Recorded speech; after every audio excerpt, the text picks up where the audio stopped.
মিম কি হচ্ছে? দেখো বন্ধুরা, আজ পর্যন্ত আমরা রান্না করেছি দেখেছো। আজ আমার মেয়ে 3 ভাই বোনে খাবে, সেই জন্য পাস্তা রান্না করছে। নিজেই কেটে সব রেডি করে নিয়েছে। আর পাস্তায় দেবে ডিম, পেঁয়াজ, টমেটো আর এই সবজিগুলো।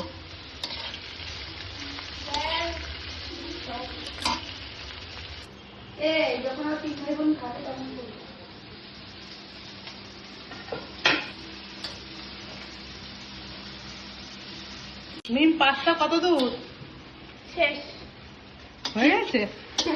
এদিকে তাকা, ঘেমে গেছিস তো। দেখো বন্ধুরা, পাস্তা ওর কমপ্লিট।